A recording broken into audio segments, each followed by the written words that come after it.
On our planet, there seems to be an infinite number of beautiful places one can visit, with an equal number of spectacular things to admire.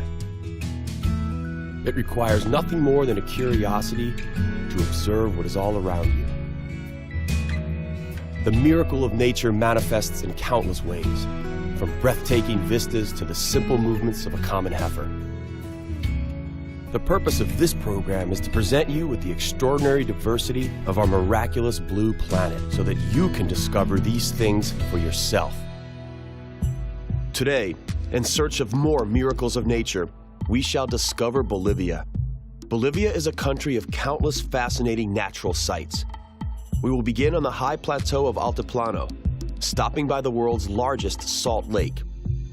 Later, we will descend a few thousand meters using the Road of Death, indeed, the world's most dangerous road, to the Los Yungas province. Here we shall encounter coca, a plant that is cherished by the natives despite its unflattering reputation the world over. We will round up today's journey on the shores of Lake Titicaca, the highest navigable lake in the world.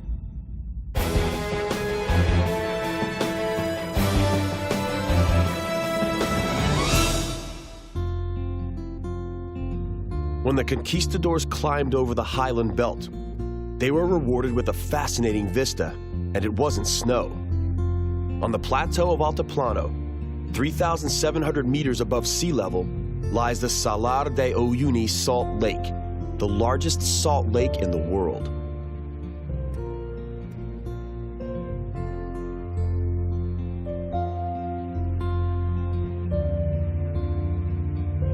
The quaternary lake of Bolivian evaporated almost entirely, leaving behind a salt lake with a surface area of 10,500 square kilometers. The surface area of this fascinating white plain is so large that it's visible by naked eye from outer space.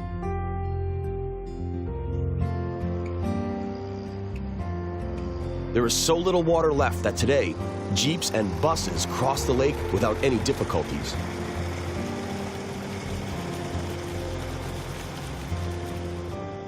Salar is a bottomless source of salt for Bolivia. At today's rate of output, some 25,000 tons of salt per year, Salar could remain operational for another 400 years. All that needs to be done is sweep the salt into mounds and transport it.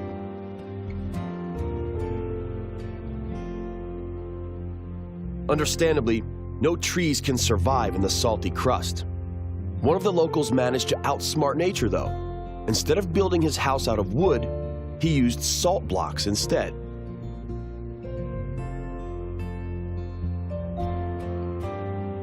The straight horizon of Salar is disrupted by a single island, Isla Incahuasi. The only plants on Salar are ancient cacti, some of which grow as tall as 10 meters.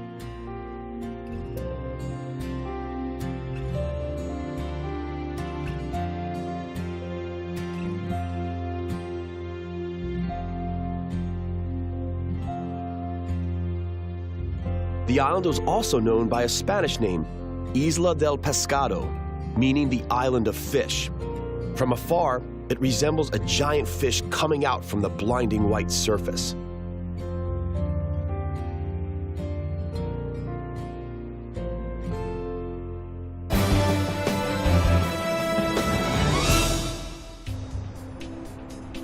Some 200 kilometers northwest of Salar lies Potosí, one of Bolivia's loveliest cities.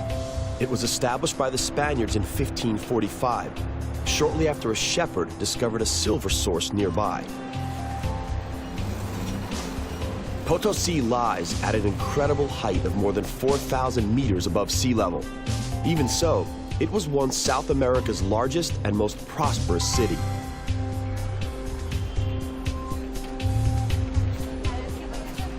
Potosí is located at the foothills of Cerro Rico, Rich Mountain, a fascinating pink mountain. It is said that the ancient Incas knew of the huge amounts of silver hiding beneath here, but it was the Spaniards who began its extraction in the 16th century.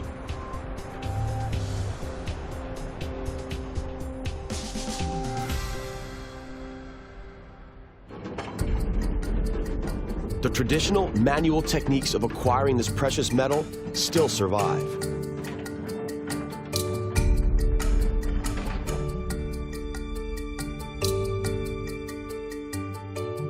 Each shaft has a strange scarecrow placed on every level. This is El Tío, meaning uncle, who represents the embodiment of evil. The miners stop by El Tío before each shift and offer cigarettes, alcohol, and some dried coca leaves as sacrifice. As strange as it may seem, worshipping El Tío is probably not a traditional Indian ritual.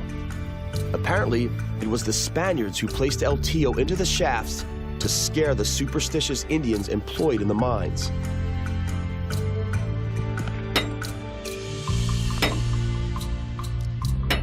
Despite the primitive instruments used, there are several thousand passages dug through the mountain. It is still possible to find abundant sources of silver within the mountain, but the task is becoming increasingly more difficult. The work is not only hard, but also dangerous.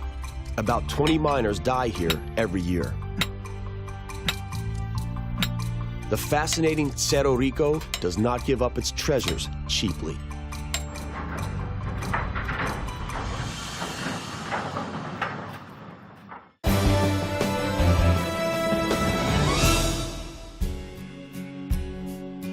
The Altiplano Plateau is sparsely populated due to its incredible altitude, but also because very few domestic animals can be reared at this height. The families of settlers living on the plateau breed llama guanaco. It is an even-toed animal with a very peculiar gait. It's an ambler, meaning that it walks using both left legs at a time, followed by both right legs. It is a stunning and noble animal.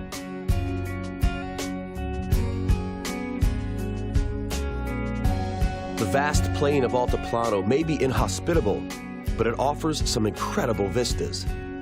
Here, Mother Nature really manifests its power. Beauty, but at the same time, fragility.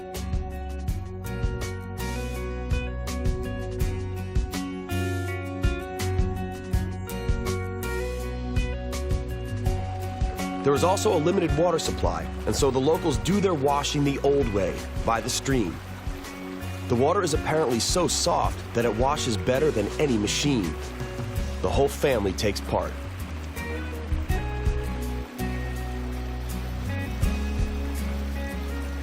The colorful laundry is dried on the slopes, and these bright hues are the only contrast to the green and brown shades of Altiplano. On the endless, peaceful plains of Altiplano, time flows slowly.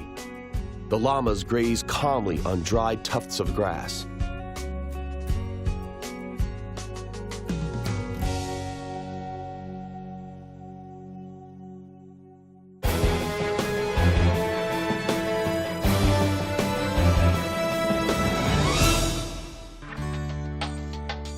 We now set off from the Altiplano Plateau and travel a few thousand meters lower, all the way to Bolivia's region of Los Yungas. First, though, we must make it through the renowned Camino de la Muerte, the Road of Death, which is known as one of the world's most dangerous highways. All vehicles must go through a technical check before embarking on the precarious 70-kilometer descent. Any mechanical issues en route would mean blocking off what is the only road connecting Bolivia's capital of La Paz with the Los Yungas region.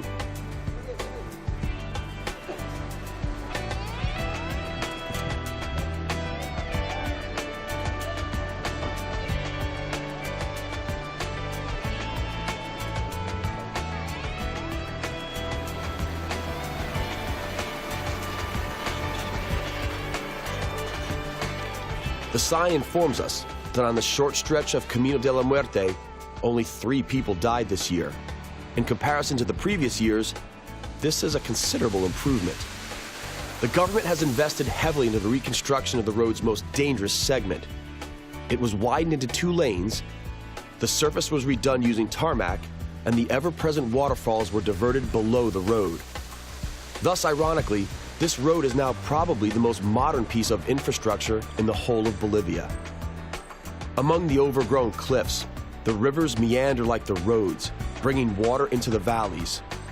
From this viewpoint, the buses look like toys among the majestic mountains.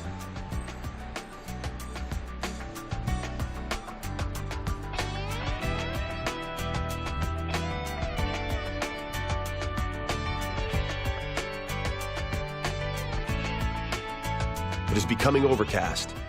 Rain and fog are commonplace and are a further nuisance to regular travelers. The climate is slowly changing with the decreasing altitude. The temperature as well as the humidity increase as we approach the rainforest of the Los Yungas province.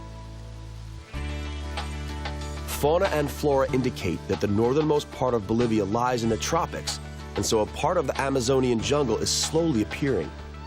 One may come across the green-winged macaw or the Macau parrot only a few kilometers from here.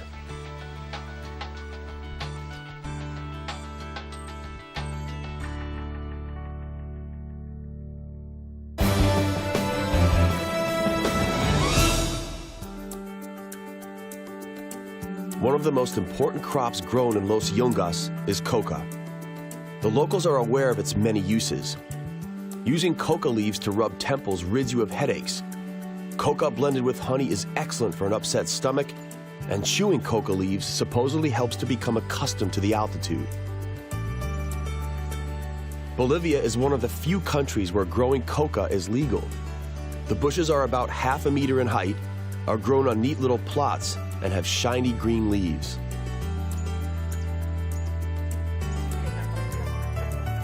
In an ideal climate, the leaves are picked manually 4 times a year and dried. This is sometimes tricky in the rainy Yungas. Fortunately, 2 hours in the sunshine are enough. Coca growing has long been a thorn in the side, particularly to the United States. A white crystalline powder, cocaine, manufactured from coca leaves in secret laboratories in the jungle, often makes it to the U.S. market. Coca cultivation is often the only possible means of making a living for the locals. A sack of dried coca leaves is worth $40, but each sack produced employs 12 people, which is a testimony to just how low the standard of living is here.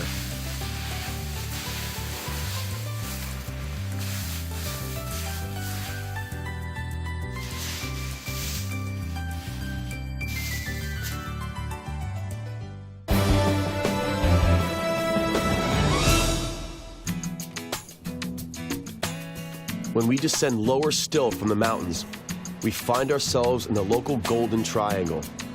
Here, the rainforest climbs up steep valleys past a trio of beautiful wild rivers: Rio Coroico, Rio Mapiri, and Rio Tepuani.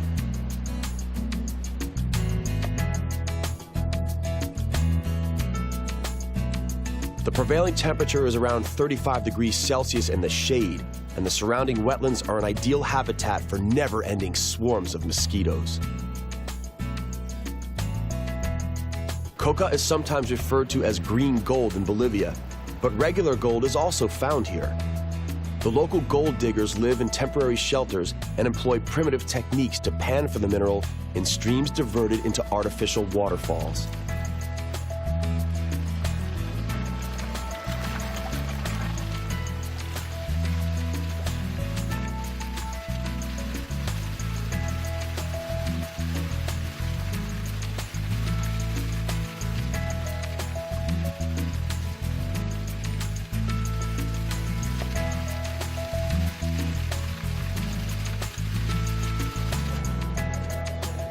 The acquired gold may be sold in the nearby town of Guanay. As in the case of coca, the price here is not high. Bolivian gold doesn't sell particularly well internationally.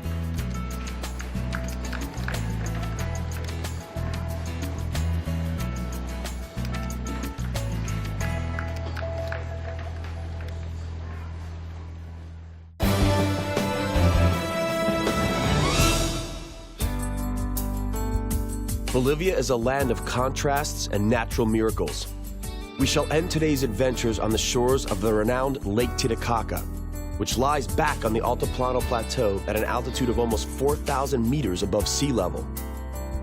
The immense lake has a surface area of 58,000 square meters and is also the world's highest navigable lake. At the Taquina Strait, the lake's narrowest part, it measures less than a kilometer.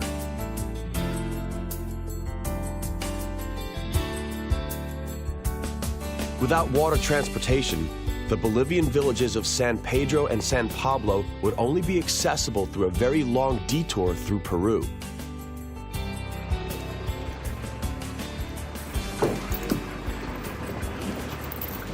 Pontoon-style ferry boats do not look particularly safe, but are stable. The weight is distributed on the whole surface, and so the journey is surprisingly calm despite the unfavorable weather conditions.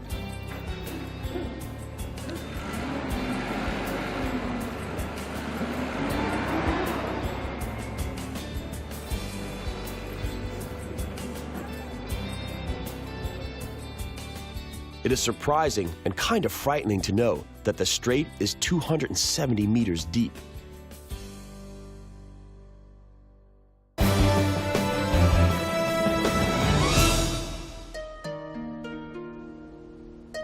The famous island, Isla del Sol, lies in the middle of the lake. According to legend, the island is revered as the birthplace of the very first Incas, Manco Capac and his sisters Mama and Otzlo.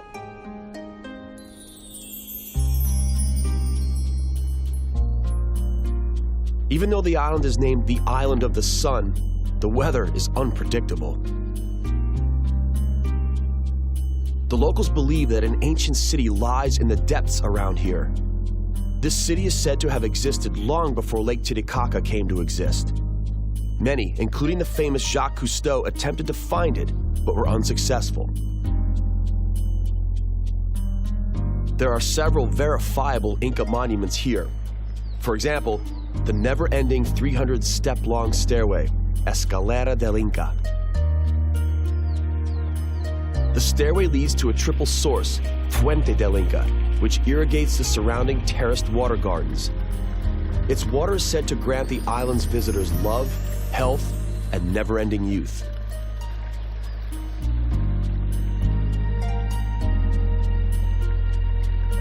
Ruins of the Pilcocaína Temple, two-story buildings with trapezoid windows and alcoves, lie 2 kilometers further.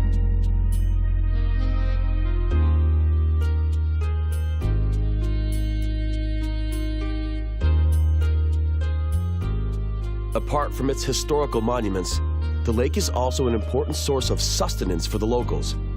The most popular local fish, the trout, is reared here only since 1939, when it was artificially released.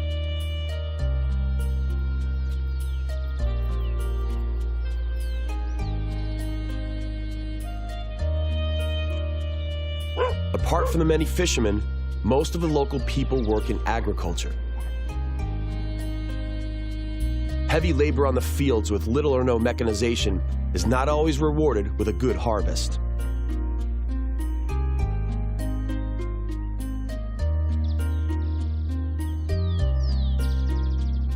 The most common crops are maize and potatoes. The area around Lake Titicaca is believed by some to be the cradle of these crops.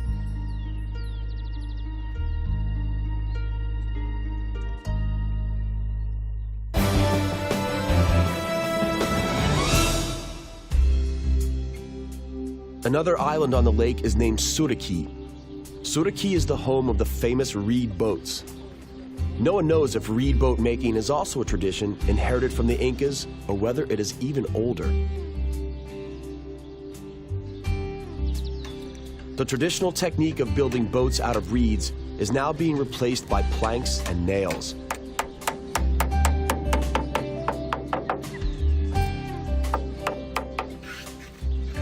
Although reed boats have cultural meaning for the locals, modern ones have a longer lifespan.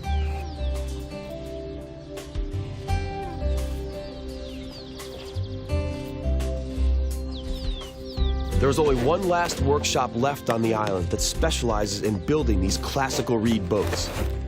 The making of a several-meter-long boat takes just 3 days and requires about 50 armloads of reed twigs. Despite the low costs involved, the manufacture of such floating devices isn't profitable. The lifespan of a single boat never exceeds 1 season, which is 8 months at most. The reeds are soaked by then, and the boat is dragged to the bottom.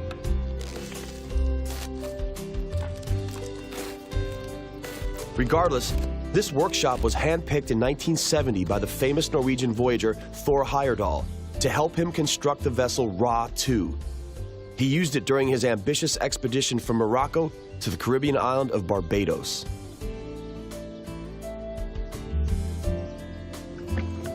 The so-called balsas de Tortora the dangerous-looking reed boats, are currently being used only by the poorest of the fishermen.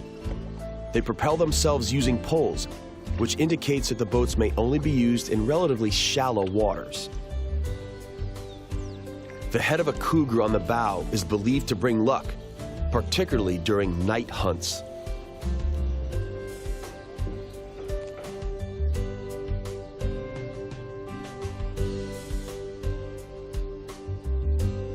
On an open plain, some 20 kilometers from the lake, there is an obvious hill. Here, archaeologists are currently uncovering the foundations of a mysterious Akapana pyramid, which was an ancient observatory. The elevated rectangular platform, Kala Sasaya, which stands for standing stones, used to be a burial ground.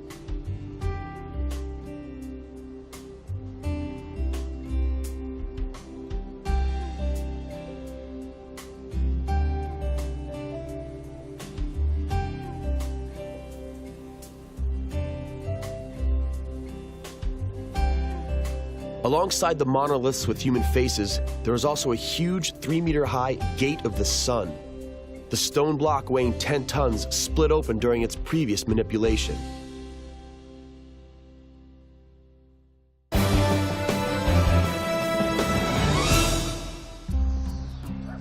Copacabana is not just a world-renowned beach in Rio de Janeiro, but also the name of a town nestled between two steep slopes which form a natural gateway to Lake Titicaca.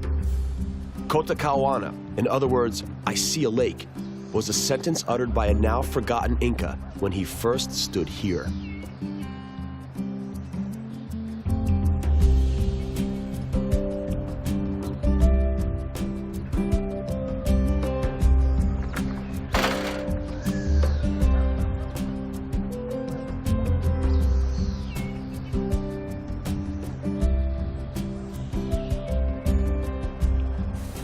The dominant feature of the town is a cathedral devoted to the Virgin of Copacabana, represented by a black 16th century statue which has never left this shrine.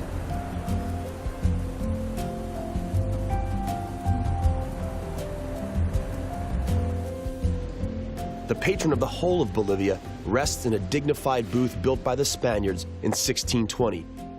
Even so, the cathedral cannot be denied its Moorish style.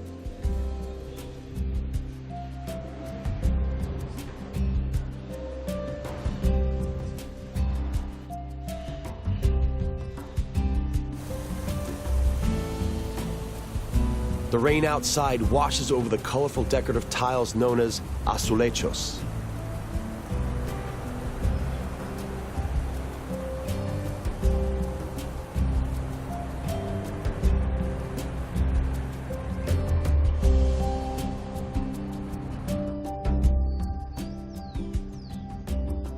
We end today's voyage in search of Bolivia's miracles of nature here, gazing at the mysterious and enchanting surface of Lake Titicaca. Here, as much as anywhere else, the natural world and human culture combine to form a breathtaking vision.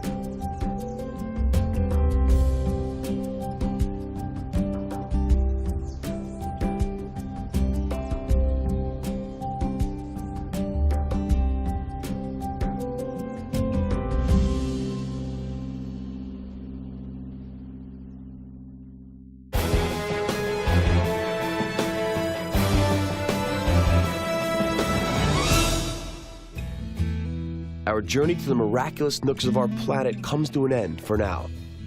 On the next exploration of our compelling and bountiful planet Earth, we travel to Africa, where we are in for a treat, a Zambian safari. Later, we'll head northward to Kurzem in Latvia.